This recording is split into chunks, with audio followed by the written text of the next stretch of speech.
Hello, I'm Charles Reed Anderson, Head of the Telecoms and Mobility Practice at IDC Asia Pacific. And today's IDC Mobility Brief is about the path to mobility. When we look at the phases that customers go through as they adopt mobility solutions, there's really three key ones to look at. And in the first phase, it's about mobilizing the person.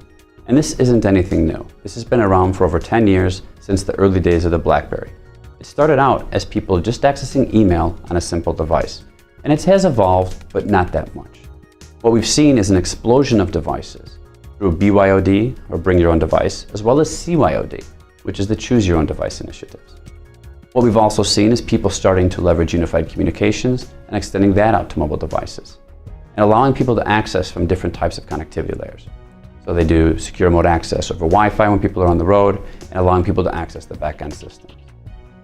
The key thing about this is there's really not that much value back to the business. And the challenge is that if you actually are going to secure the data, you're going to manage the devices, you're going to manage and support the users, there's costs associated with it. And in return, all you're really going to get is someone who can access email. In addition, because of BYOD, people are now bringing their personal devices into the organization. And if all they can do on it is the occasional email, most of the time they're actually going to be doing other things which are personal, which could involve things like streaming videos on YouTube. And if you do that, and your users are doing that, the challenge you face is you're going to have to increase your network bandwidth usage. And what happens there is your costs go up again. So the key thing about this phase is it is very important, and it's important to get it right, but understand that it's going to be a cost and will deliver a negative ROI. However, when you move into phase 2, this is where you can deliver a positive ROI and deliver tangible business benefits back to your business. And this is where you begin mobilizing the business process. And what I mean by that is, for a salesman, it could be automating that sales process or Salesforce automation. For your executives, it could be giving them business intelligence information wherever they are, and that will help improve their business decision-making process. For a field services worker, it could be taking manuals or charts or data capture devices with them wherever they go and mobilizing that process. And basically, it'll allow that organization to operate more efficiently. It streamlines the business process. And the final phase of this is about mobilizing the channel. And this is exciting because it's about the future. When people talk about the Internet of Things, this is what we mean. It's mobilizing not only your company, not only your users, and not only your customers, but the entire channel around you. And this will take a while to adopt. But when you see it, it'll be a dynamic change within each of the industries that are aggressive in adopting the solutions. I mentioned that customers have been slow to move beyond mobilizing the person and moving into mobilizing the process. And we've identified 3 key challenges that they face that have been actually holding them back and inhibiting that adoption and that progress forward. The first of these is around increased stakeholder involvement. In mobilizing the person, IT can do that with their existing resources and pretty much within their own organization. They don't need to talk to too many other people around it. So it's relatively simple for them. However, when they move beyond and they want to start mobilizing a business process, they need to talk to the line of business heads, they'll need to talk to the end users and understand their needs and requirements and how they want to access those applications. They'll need to talk to strategy because they need to plan for this in the future. Finance will definitely be involved because it's going to cost more money, and they'll want to know how you're going to generate a positive ROI. Depending on the solution, there could be HR, legal, or risk issues associated with it. And of course, no matter what, if you're starting to push out applications, there is that security cost as well, which means the security people will want to look at the solution much more thoroughly.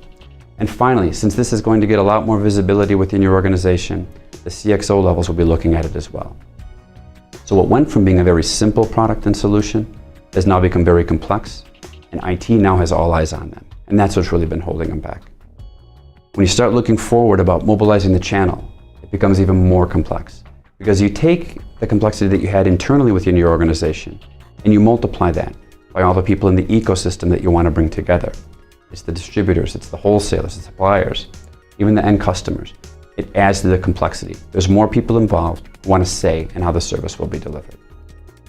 The second challenge they face is how to find the right vendors. Because let's face it, there's thousands of people coming in talking about mobility solutions and telling the CIO that my solution's the one that can solve all your problems. If you're a CIO, you have to look through all these and try and find that needle in the haystack. What is the right vendor or combination of vendor and partners and products that will deliver the mobility solution that's going to drive value within my business? And the final challenge is, even if you can find all those different vendors, how do you make it work? Bringing together multiple products from multiple vendors into a single solution is not as easy as it sounds.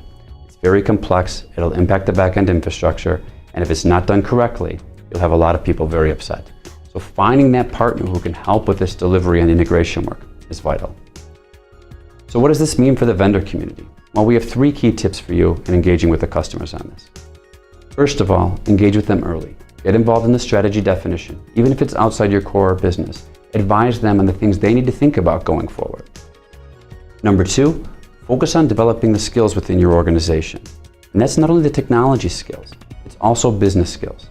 Because you need people to explain how the technology is going to work with their infrastructure.